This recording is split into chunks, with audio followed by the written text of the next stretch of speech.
In the quiet town of Belhaven, everything looks ordinary at first glance. There are white picket fences, flower shops on Main Street, and a church bell that rings every Sunday at noon. People smile when they pass each other. Children play outside until the sun dips low. But if you stay long enough, you start to notice things. Things that do not feel quite right. There is a house at the edge of town, painted in dull grey with tall iron gates. Most avoid it without knowing why. But if you ask the locals, they will give vague answers. They will say it is just old, that nobody lives there. Yet every full moon, the lights inside flicker to life. It began with missing pets. Then, missing people. The first to vanish was a teenager named Caleb. 17 years old, last seen riding his bike near the woods behind that grey house. His bike was found abandoned. But there were no signs of struggle. Only a circle of stones laid neatly in the dirt, each marked with an odd symbol. The second disappearance happened a week later. A woman named Denise, mother of two, choir singer, never missed a Sunday. She left her house to take the trash out and never came back. No prints, no sound, nothing. Except her front door had been scratched from the inside, as if she had tried to claw her way back in. A few whispered that it was the work of a cult. Most laughed it off. Belhaven was too clean, too proper, too peaceful. Cults did not belong here, but the police were running out of explanations. And behind the scenes, something darker was moving. A former town librarian named Harold knew more than he admitted. He had studied the town's history for years. One night, after too many drinks, he told a journalist that Belhaven was built on a deal, an arrangement made by the town founders over a century ago. In exchange for peace, prosperity, and protection, they had promised something in return: sacrifice. The journalist never published that interview. She was found dead 2 days later, her notes missing, her voice recorder shattered.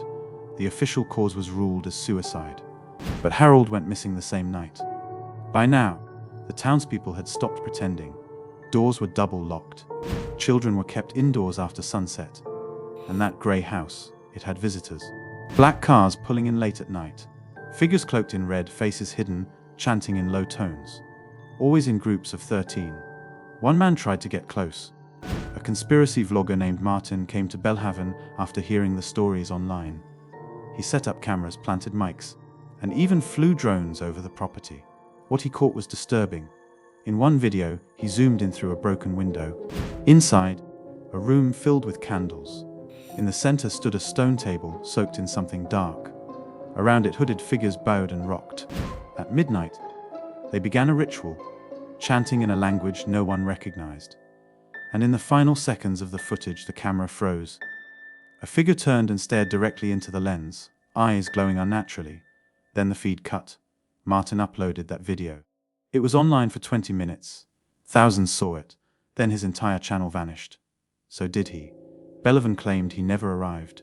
But others remember. They remember the video, the face, the strange sound that played just before the footage ended, like someone whispering behind your ear. And now, more people are paying attention. Several former cult members have started to come forward. One woman, only referred to as Anna, spoke in a hushed voice to a podcast host. She claimed the cult calls itself the Keepers of Balance. That they believe the world must stay in harmony, light and dark, joy and pain. And every few years they must restore that balance with blood. Anna described the initiation process. She was only 16 when her parents brought her in. They blindfolded her, dressed her in red. She remembered the chanting, the fire, and the moment she was told to choose a rabbit, a knife, a test. She did not pass. Her parents vanished soon after. She escaped, barely. She still wears gloves to hide the scars on her hands. Symbols carved in a pattern she says match the stones found near Caleb's abandoned bike. The cult has influence, power. Some believe they have members in the police, in the mayor's office, even in local businesses. That is why no one stops them.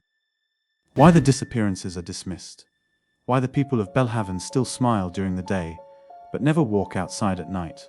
And the grey house, it remains. The windows are now boarded, the gate stands locked. But the lights still flicker. And every month 13 red robes gather.